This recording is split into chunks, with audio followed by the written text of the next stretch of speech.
جی السلام علیکم ناظرین، پاکستان کے اندر جب سے عمران خان صاحب کو نکالا گیا ہے تب سے لے کے اب تک سیاسی عدم استحکام، افراتفری اور ایک بے چینی سی کیفیت موجود ہے ہمارے ملک کے اندر۔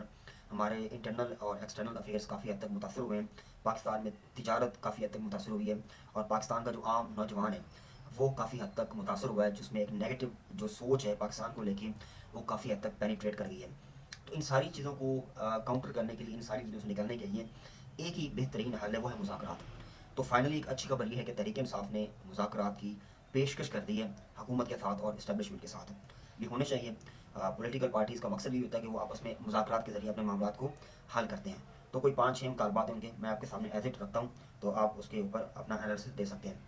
پہلا مطالبہ جی، سیاسی مقدمات ختم کیے جائیں پھر مذاکرات کیے جائیں گے۔ بالکل ایسی ہونی چاہیے کہ جو ایک بندے کے اوپر 200 مقدمات کیے ہوئے ہیں تو ان کے مقدمات کو ختم کیا جائے اور اس کے بعد ہم مذاکرات کی طرف آگے بڑھیں گے۔ یہ بالکل ایسا ہونا چاہیے۔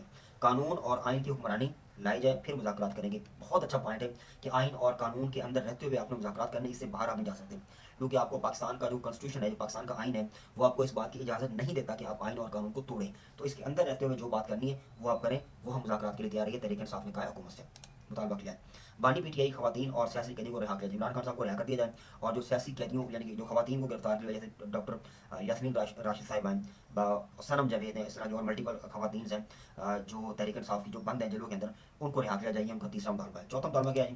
تحریک انصاف کو سیاسی آزادی کی اجازت دی جائے، بالکل ہونی چاہیے۔ اگر وہ جلسہ کرتی ہیں تو وہاں پر وہ ریسٹرکشن لگا لیتے ہیں، 144 لگا لیتے ہیں، ان کو اٹھا لیتے ہیں، بندوں کو، رہنما کو اٹھا لیتے ہیں۔ اگر وہی جلسہ کوئی اور کر رہا ہوتا ہے تو اس کو پوچھتے بھی کوئی نہیں، وہ جلسہ بالکل کر رہا ہوتا ہے، لیکن اگر تحریک انصاف والے جلسہ کریں تو ان کو اٹھا لیا جاتا ہے۔ تو یہ ایسا بالکل نہیں ہونا چاہیے۔ بانی پی ٹی آئی کے ساتھ جو ہوا اس پر آزاد جوڈیشل کمیشن بنایا جائے، یہ ان کا پانچواں مطالبہ ہے۔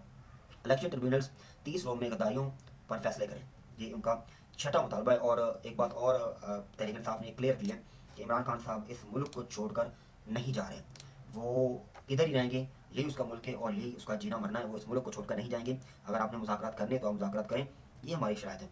دیکھیں، اگر تحریک انصاف مذاکرات اس وجہ سے کر رہی ہے کہ ہم حکومت میں آ جائیں گے، ان کو ہٹا دیا جائے گا اور ہمیں حکومت مل جائے گی، تو یہ پھر بڑی شرم والی بات ہوگی۔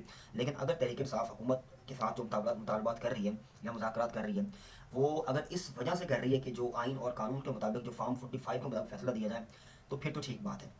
یا اگر یہ کہا جائے کہ ایک نیا الیکشن کروا دیا جائے گا، پھر بھی بہت اچھی بات ہے، ایسا ہونا چاہیے۔ لیکن اگر ان کی یہ خواہش ہے کہ ہم حکومت میں آ جائیں گے، ان کو ہٹا دیا جائے گا، تو پھر میرے خیال میں یہ تحریک انصاف میں اور باقی جو روایتی سیاسی پارٹیاں ہیں ان میں کوئی فرق نہیں رہ جائے گا۔ پھر عام جو بندہ ہے، جو عام ووٹر ہے تحریک انصاف کا، وہ کافی حد تک متاثر ہوگا، جس سے تحریک انصاف کو ڈیمیج ہوگا، میں آپ کو پہلے بتا رہا ہوں۔ تو یہی بہرحال ایک اچھی چیز ہے۔ مذاکرات ہونے چاہیے، پولیٹیکل پارٹیز کے درمیان مذاکرات ہی واحد حل ہوتا ہے۔ تو آئی تھنک یہ ایک اچھی ڈیولپمنٹ ہے۔ تو یہ ہوگی تو پاکستان کے حالات بہتر ہوں گے، اور ہم دعا کرتے ہیں، ہم اللہ سے امید رکھتے ہیں کہ پاکستان میں آنے والے دن بہت اچھے ہوں۔